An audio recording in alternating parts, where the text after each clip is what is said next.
Okay, so listen to me here. It is 1:09 a.m. and this album came out at midnight and it's about an hour and 6 minutes long. And this is not a comprehensive review, retrospective, This album came out and I listened to every song starting at midnight and I just finished it. I sat in the dark, the pitch black for the last couple songs. I would recommend doing that for a whole listen, but just out the bat, if I heard this album from the Insane Clown Posse, I would say, okay, I know the gathering starts today, maybe, or it ends today, I don't know, but you can announce this at the gathering. But releasing this album as it is, it doesn't scream the Six Jokers card to me. There are some great tracks on here. There are some shit I was bouncing around, I was vibing, but you have a legacy. You have so much writing on this, and I assume, I think they probably own Carnival of Carnage and Ringmaster, and from Riddlebox to Jekyll Brothers, it gets a little murky. Definitely, they don't own Great Malenko and Jekyll Brothers, so I'm not expecting them to put that on a flashback track, but it's very strange. It doesn't feel like this is a Joker's card at all. Just flat out, this is a leftover record. You have good songs here, but most of what I'm hearing is the outtakes and the shit that you need to get rid of. And I don't want that to sound fucked up, but it's dude, no, this has been going on since 2009.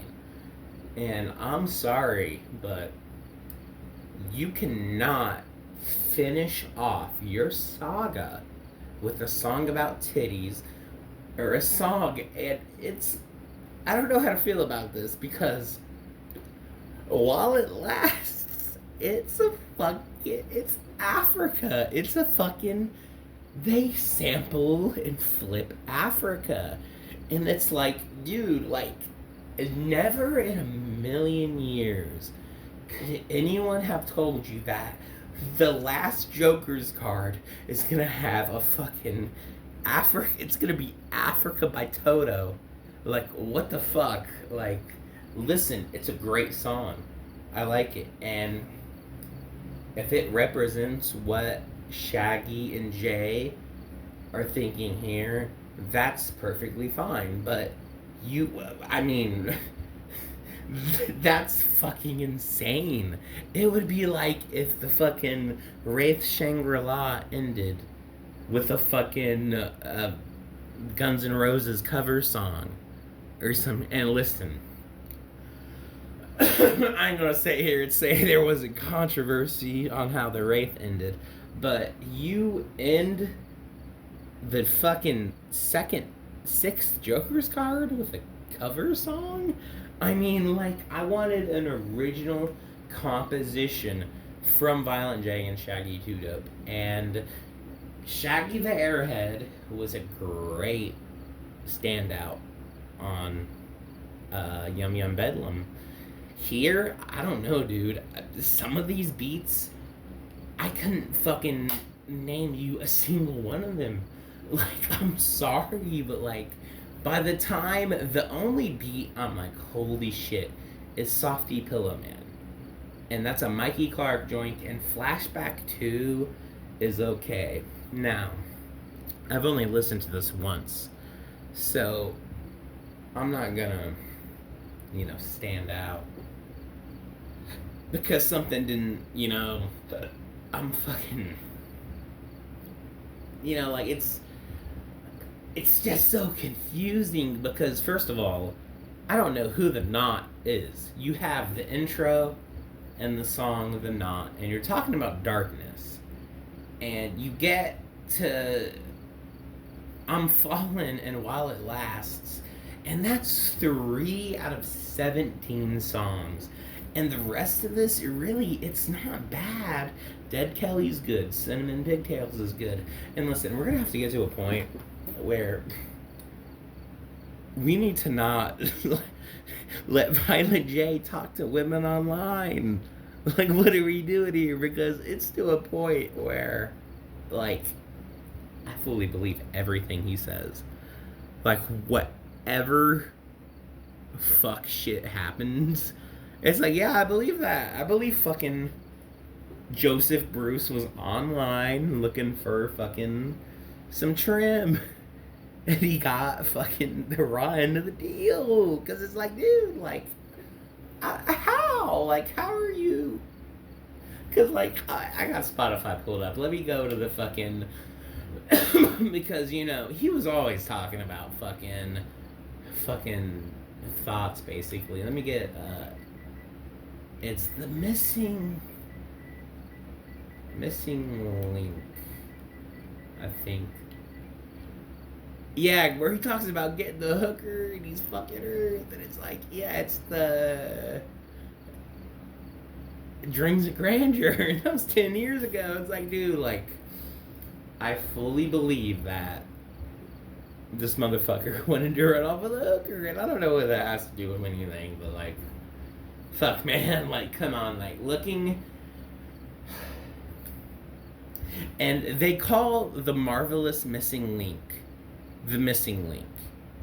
Because there's the marvelous missing link lost and the marvelous missing link found. But that's the same fucking guy. He just has a fucking thing off. Right? Am I crazy? I don't know.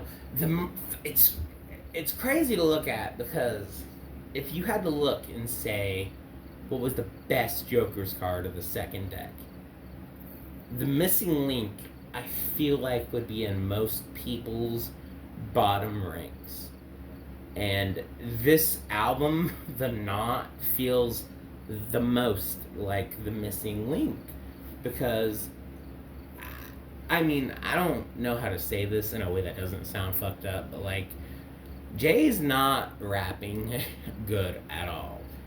And if you look back to Yum Yum Bedlam, he was rapping fucking crazy. Like, he was rapping in a way CPN called him out and was like, like, I don't know if he wants to prove himself and get into this lyrical exercise mode or whatever, but, he's old and he wants to prove that he's a good rapper. And, granted, how you want to talk about the song, but listen to the song Insomnia from the Yum Yum Bedlam. Insomnia on Yum Yum Bedlam. He's ripping it, dude. He is rapping. And that Violent J is not here on The Knot. Shaggy, you don't really have to worry about Shaggy being bad, really. Like, and it's not even like it's bad. But,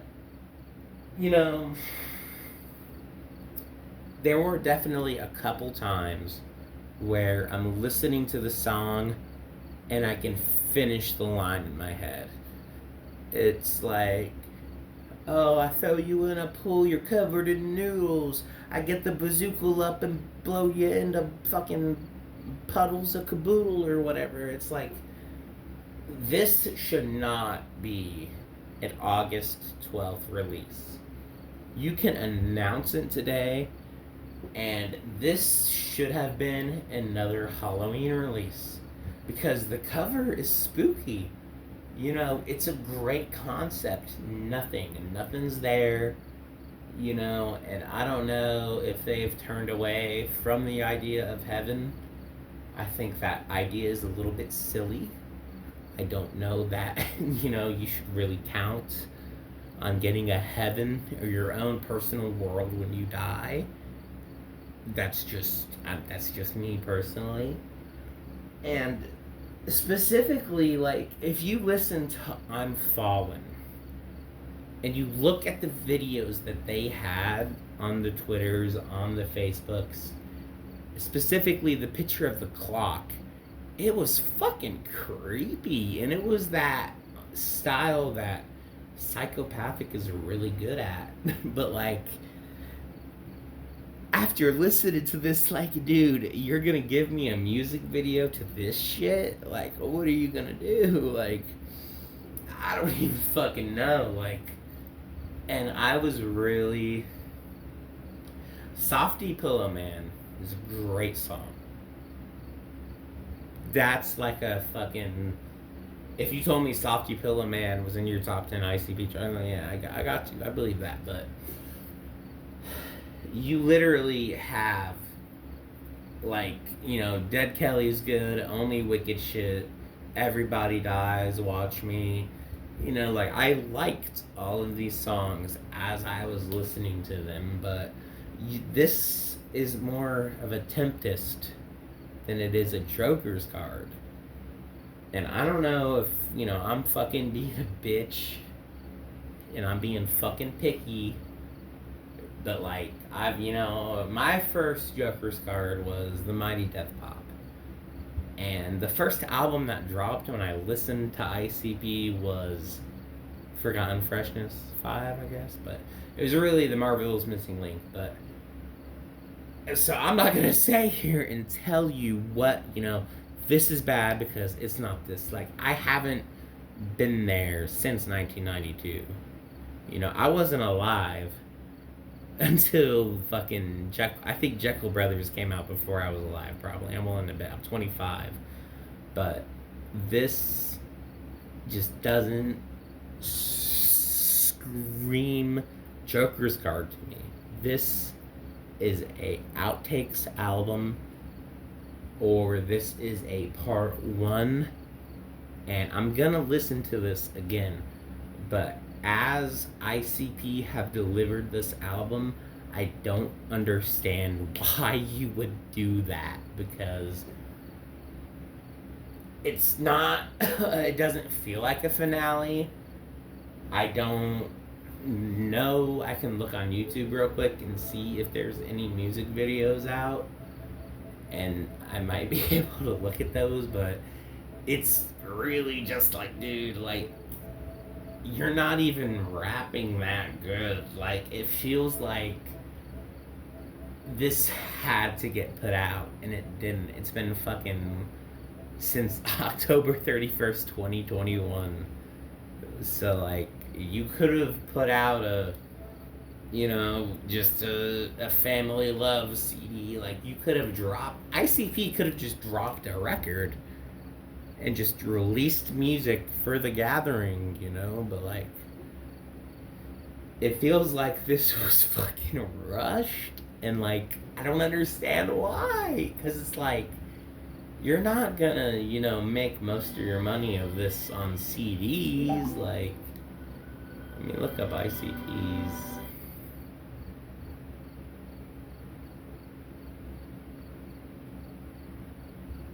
So the album is up,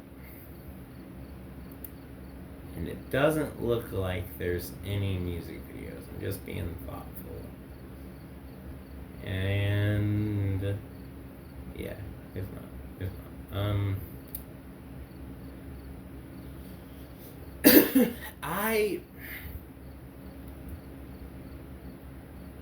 I will definitely listen to this a second time, and I will ponder upon it, whatever the fuck you say, but it doesn't feel like, and fucking granted, like, I don't want to say it, but, like, Like, are one of these guys dying? Like, why do they feel the need to put this out? Like, it feels horrible, but it's like, you know, the fucking. There's a lot of things in my life I would rather do than host the gathering of the Juggalos, because that is a harrowing task. I can only believe that that is one of the biggest labors of love in the entirety of all of music. They probably haven't made a fucking dollar off the gathering in fucking, 20 years at this point. I don't know. But fuck, it's like, dude, like, this is your creation. No one, it was obviously like, like the sixth is up next. Like, man, I fucking read Behind the Paint, bro. Like, that was my fucking, when I was 14, bro, like, shit. I read that motherfucker a lot. And the way they hyped it up, you have Violent J and Shaggy being brought into the fucking offices of psychopathic, and then they're getting set down and asking what's up with the sixth. And it feels like they didn't have anything this time, because, let me light this cigarette up real quick. Shout out to CPN. I hope you're not in a prison cell somewhere. I'll put some ramen on your book, CPN. I know you're black, so I will get you every flavor, so it's okay. But it's not a Newport Red 100, and if I would have planned it out better, I would have got a Newport Red 100, but I'll have to watch Child's Play tonight just for CPN. I fucking love you, CPN. So I'm gonna light this up and bitch some more.